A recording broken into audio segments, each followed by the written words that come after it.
Radio Red de RCN. Grandes audiencias en la hora de la verdad, al oído.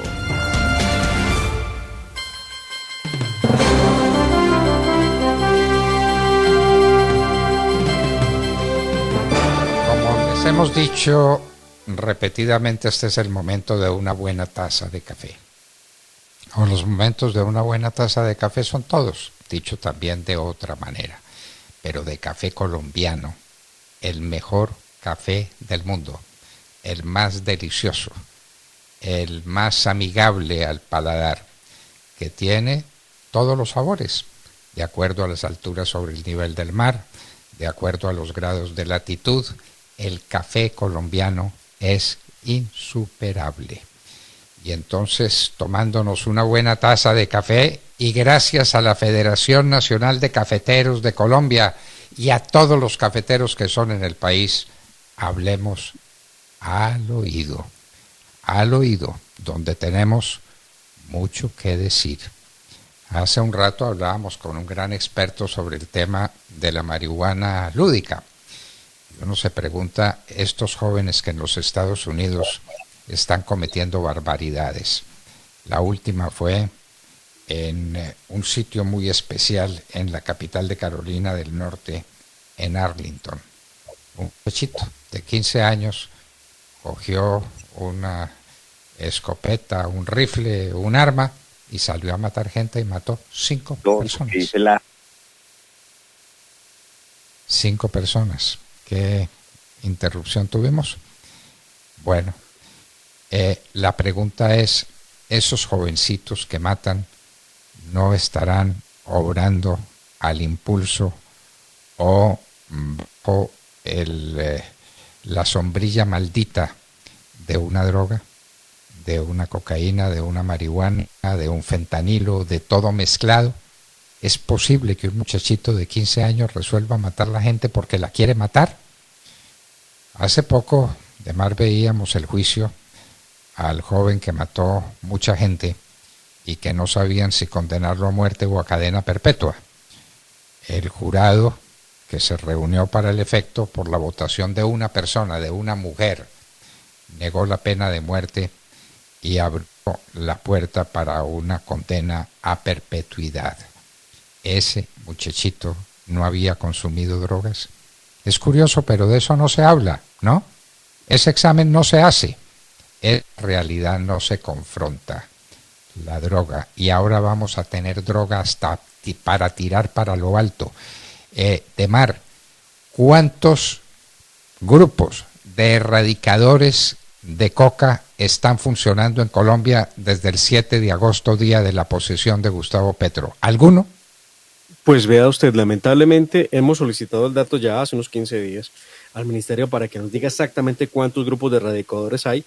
Recordamos que hasta cuando el presidente Iván Duque estuvo en el cargo, había en Colombia 110 grupos de erradicadores móviles que hacían la tarea de exponer su vida para poder erradicar la coca, ya que la Corte Constitucional considera que es más peligroso regar con glifosato a que la gente se muera por un francotirador o una mina antipersonal en los campos sembrados de coca.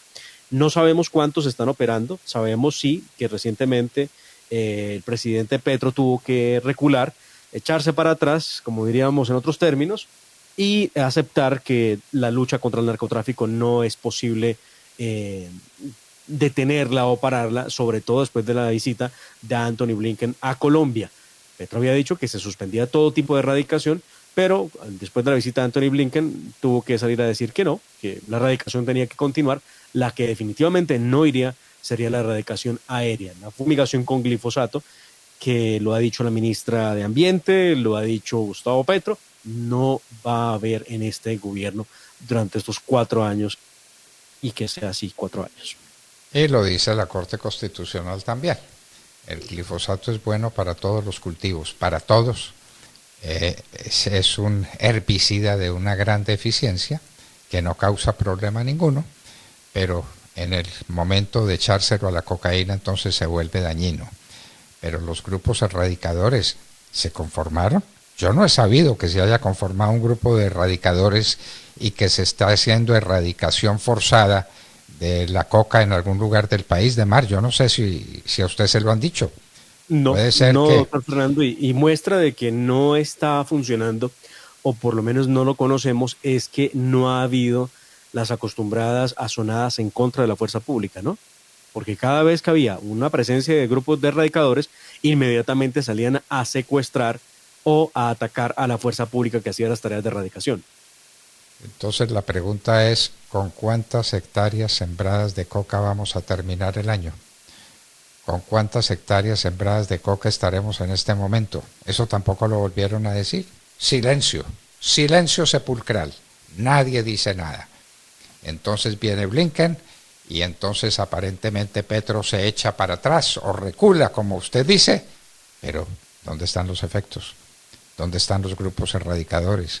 ¿Dónde está el combate contra la cocaína? En ninguna parte. En ninguna parte. Son dueños del patio. Son los nuevos ejercitantes del poder, los nuevos dueños del poder.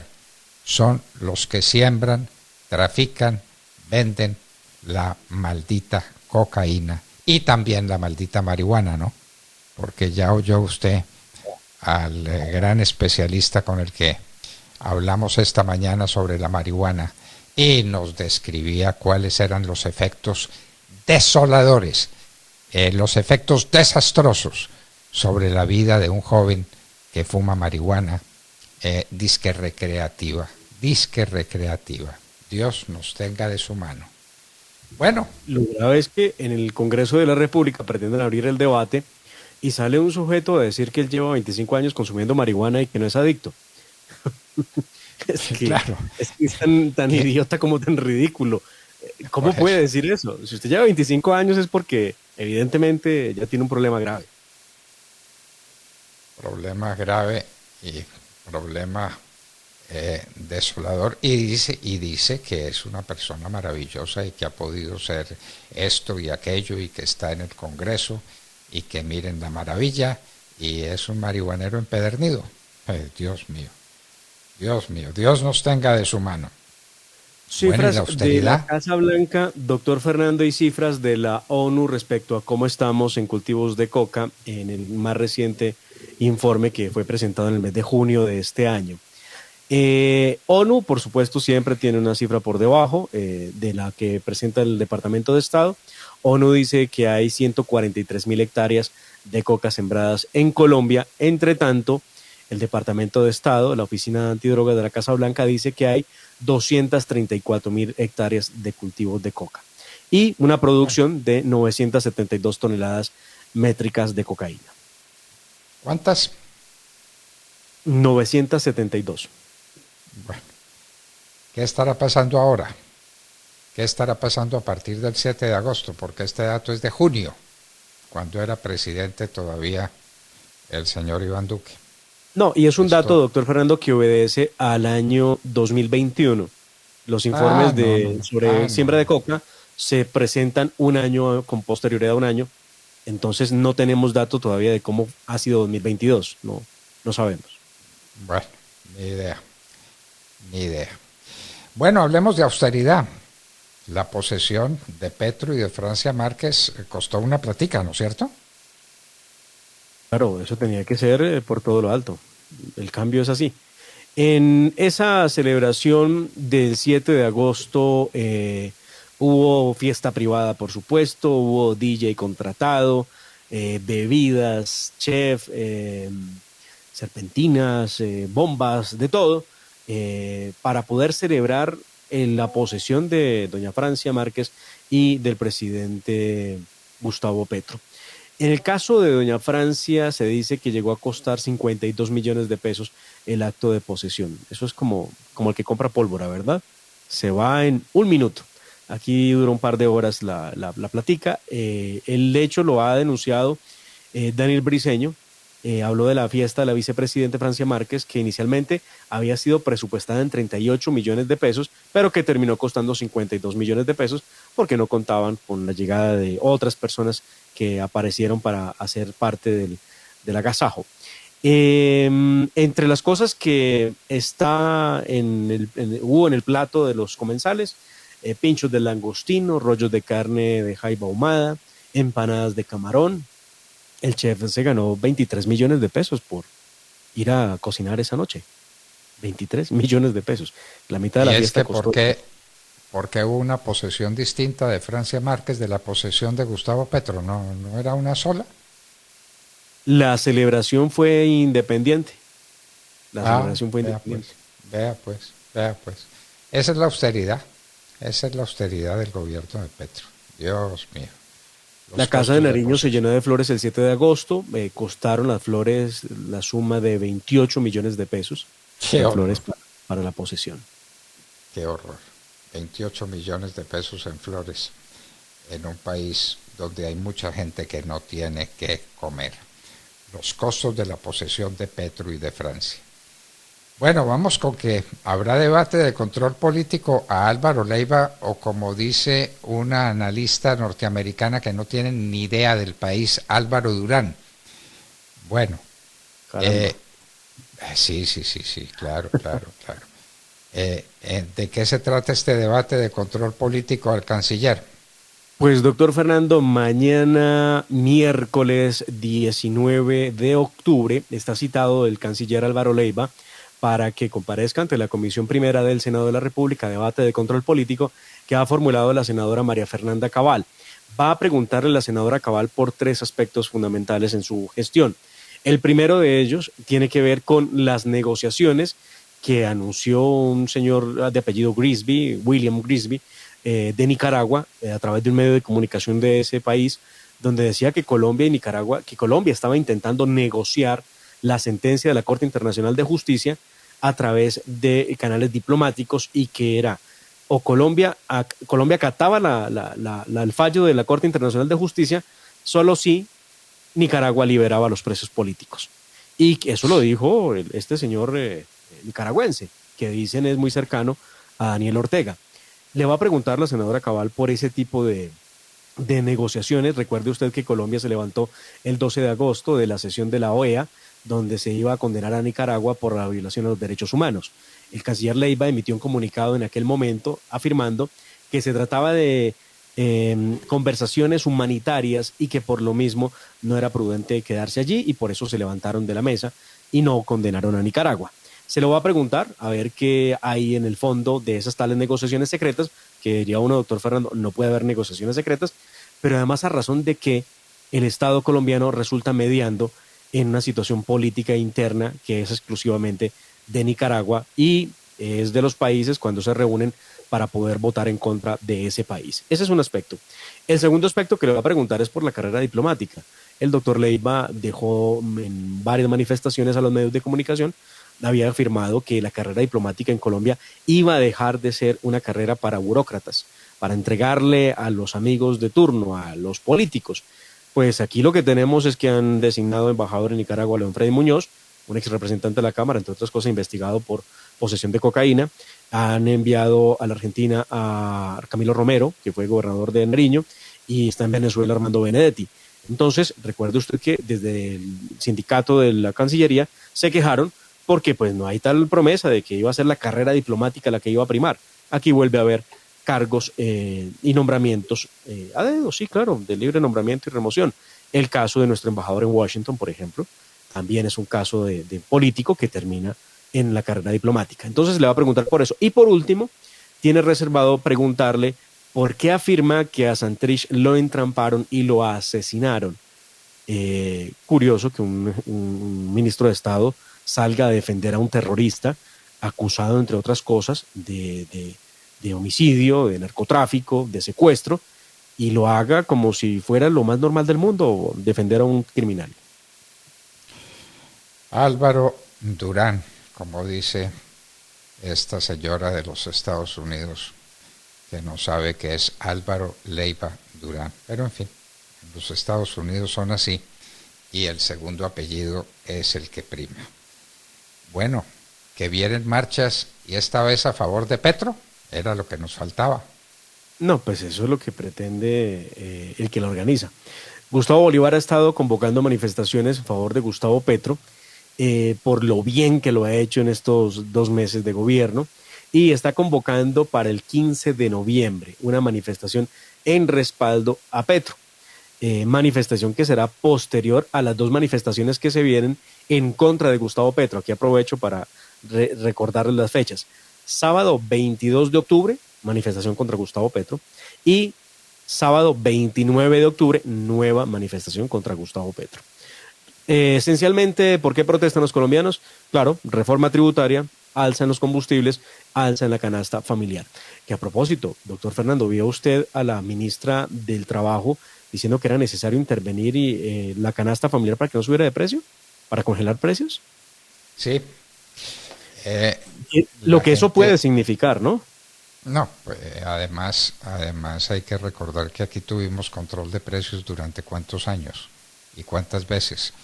Eso lo hacía una superintendencia que se llamaba de Regulación Económica y que después la puse Superintendencia Nacional de Precios.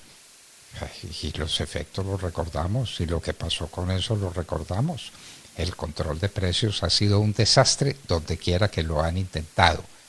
Es como tratar de corregir las cosas aguas abajo cuando ya todo está resuelto. Las aguas vienen y vienen. No, aquí se quiere hacer control de precios de los alimentos. ¿A quién se lo van a imponer?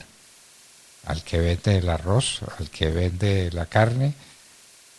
¿Al que vende cualquier producto agrícola o ganadero? Ese va a tener que...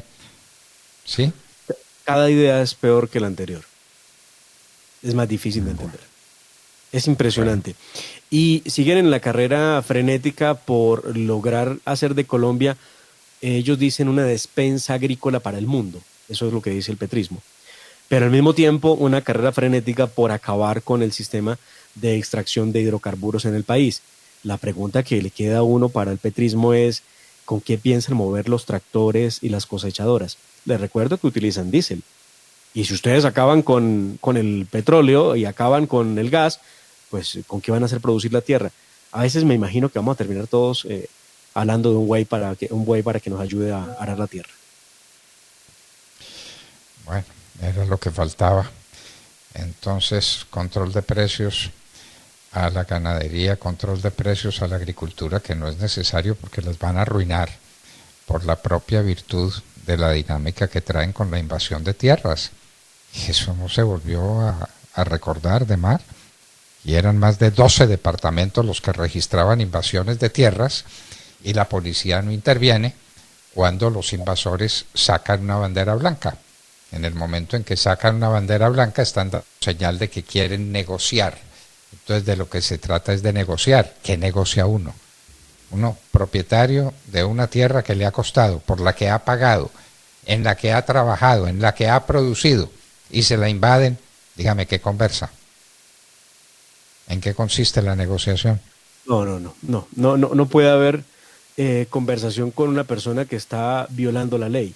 Bueno, pero en este gobierno el perdón social y la paz total son prioridad, definitivamente. Es increíble cómo pretenden que la gente converse sobre lo que es de ellos.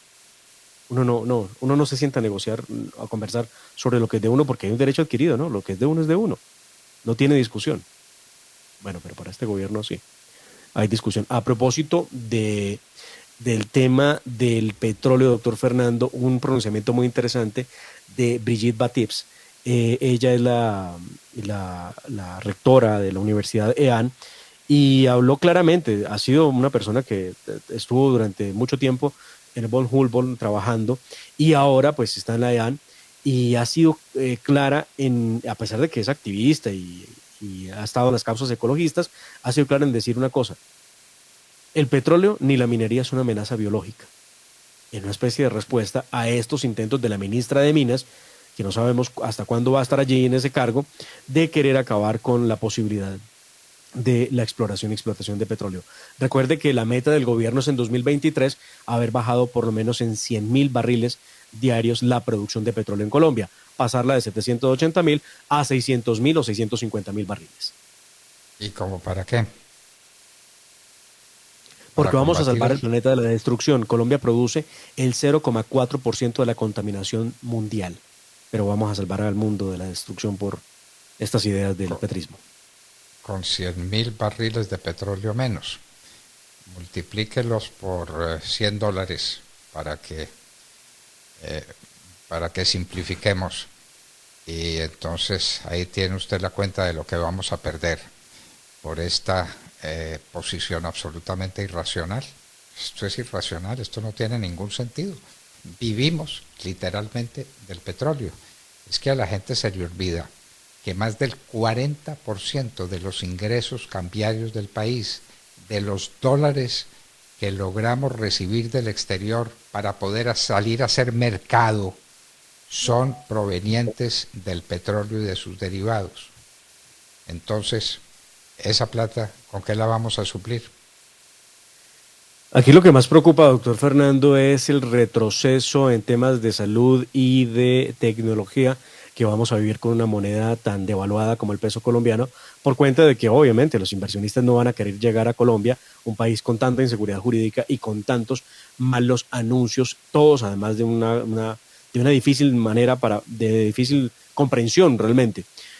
Lo que se tiene claro es que a esa reforma tributaria de 22 billones de pesos, 12 billones van a salir del sector hidrocarburos.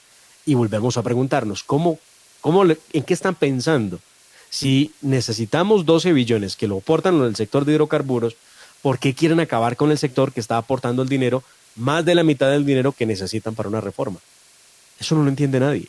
Eso es como matar la gallina de los huevos de oro. El presidente de Ecopetrol ya lo dijo. ¿Cómo impactaba a Ecopetrol este proyecto?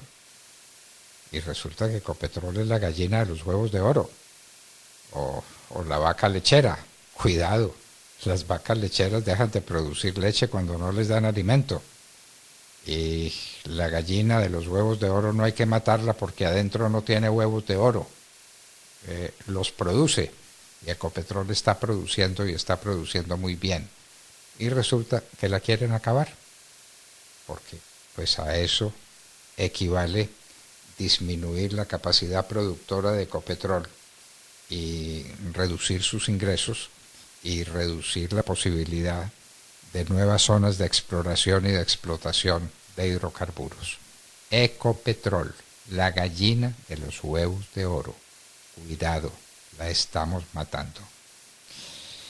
Siempre es un encarte, entre comillas, pongámoslo, la figura del vicepresidente.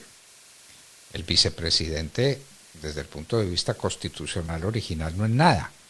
Es una persona que está en su casa esperando lo que ojalá no ocurra, y es que el presidente se muera o que el presidente renuncie para hacerse cargo de la presidencia de la República a falta del presidente.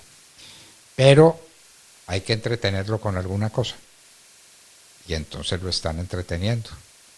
A cada uno le dan su entretención.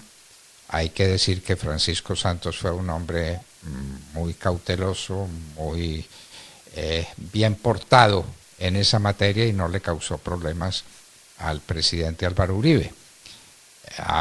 Pero vinieron otros tiempos y vinieron otras circunstancias y el vicepresidente se convirtió en un problema y entonces hay que entretenerlo.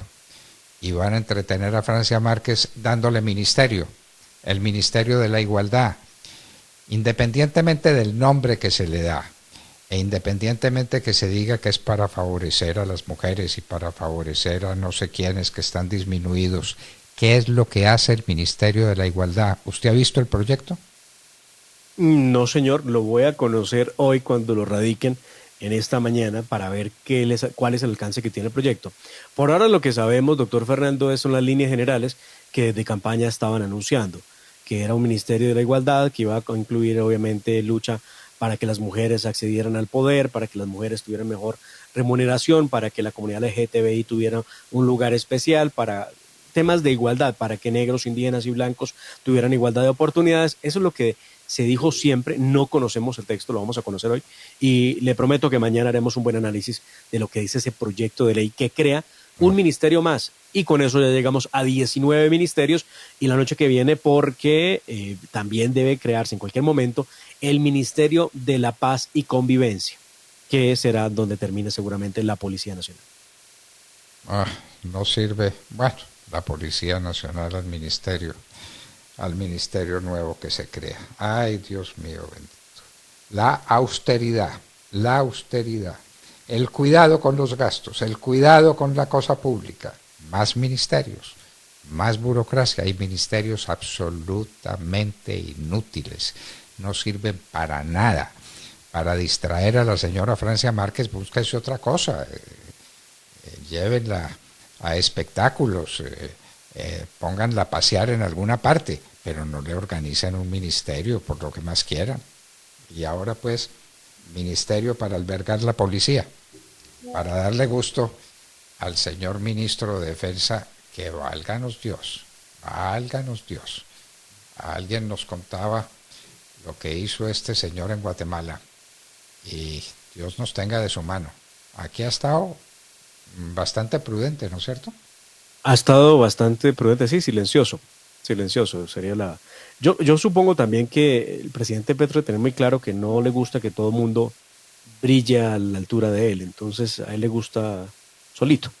No lo veo brillando mucho, por fortuna, porque pues ha hecho cosas muy complicadas, o por lo menos fue lo que nos dijeron desde El Salvador. Vamos a ver qué más pasa. Por Desde ahora. Guatemala, no Salvador, Perdón, sí, Guatemala. perdona. No, es que acabo de ver una foto de Nayib Bukele y me equivoqué en el país, no.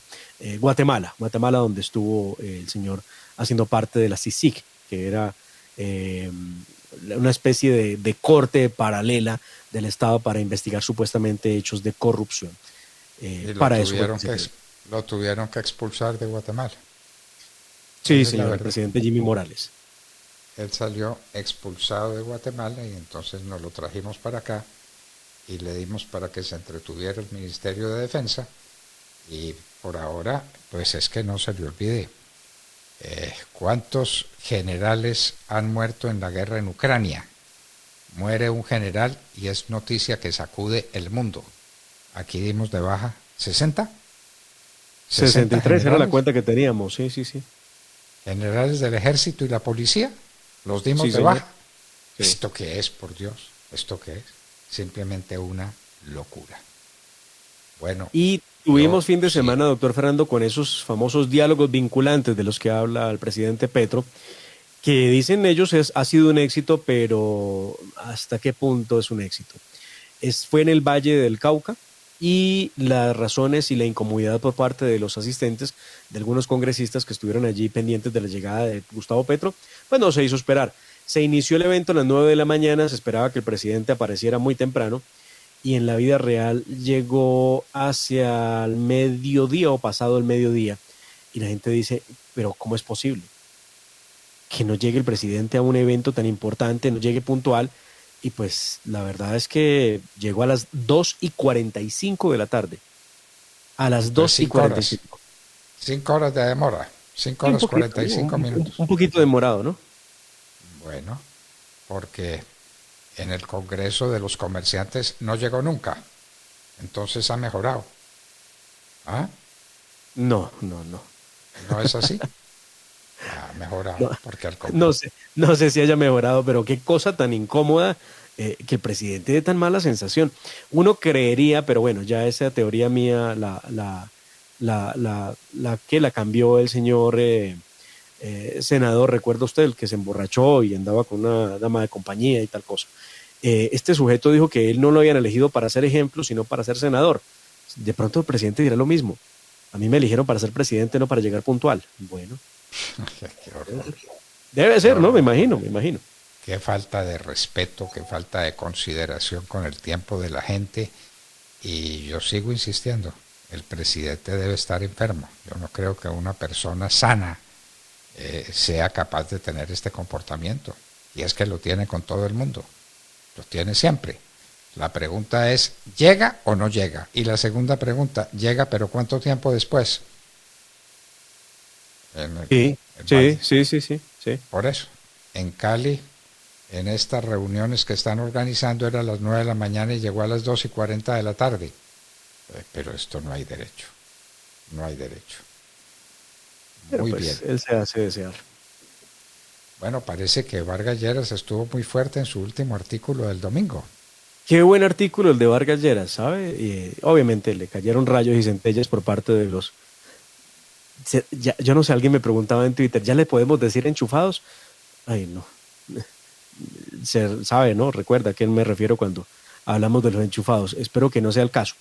En el Congreso se tramitan reformas a la velocidad de la luz. Germán Vargas Lleras se refirió a la dictadura que hace parte del Congreso hoy. Él dice que se ha aprobado acuerdos a toda velocidad como el de Escazú, como el acuerdo, la reforma electoral, la reforma política, la Corte Agraria, la paz total, todo eso va volando en el Congreso de la República. Eso no se había visto antes. El presidente del Congreso, Roy Barreras, dijo que no había dictadura en el Congreso, que lo que hay es eficiencia y que al contrario, el Congreso del Cambio se renovó en un más de 60% y los partidos históricos se liberaron y se sintonizaron con los vientos del cambio. Y escribió entre comillas, falta un partido aún bajo coyunda autoritaria. Seguramente se refería a Cambio Radical. Recordemos que Cambio Radical se ha apartado de las votaciones. Bueno, Cambio Radical no es de oposición, tampoco es de gobierno. Cambio Radical se declaró en independencia, pero se ha apartado de las votaciones de los proyectos del gobierno Petro. Y bueno, en la columna, pues, señor. Terminemos esto que les contemos al oído con una noticia que yo no alcanzo a entender, que ya no se necesita visa para ir al Reino Unido por parte de los colombianos. Correcto, sí señor, no se necesita, no sabemos todavía el alcance de la decisión. Lo cierto es que el gobierno Petro salió a celebrar con bombos y platillos, pero no dicen las cosas como son. Esto fue un trabajo que adelantó Iván Duque y su gobierno para lograr la eliminación de visa de turismo para el Reino Unido. Esto fue un trabajo que se hizo con el exmandatario, el ex primer ministro Boris Johnson y Colombia en el gobierno de Duque, no en el gobierno de Petro. Pero como todo lo cuentan a medias, ya están diciendo que en 2 meses lograron desmontar la visa que había para turista con Reino Unido. Bueno, pero no importa. Lo cierto es que la gente puede ir al Reino Unido, a la Gran Bretaña sin visa, como si estuviera entrando al departamento de Bolívar o al Caquetá, ¿no? O al resto de Europa, ¿no? Recordemos que no se requiere visa para ir a la Unión Europea.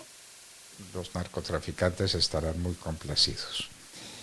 Y entonces, queridos amigos, les contamos que les hablábamos a ustedes con una buena taza de café que nos estábamos tomando en la mañana, pero del mejor café del mundo, del café colombiano, gracias a la Federación Nacional de Cafeteros de Colombia, que nos regala una buena taza de café de distintas regiones, de distintos sabores, el mejor café del mundo, la más deliciosa de las bebidas, que nos da sabor, que nos da gusto y nos da energía.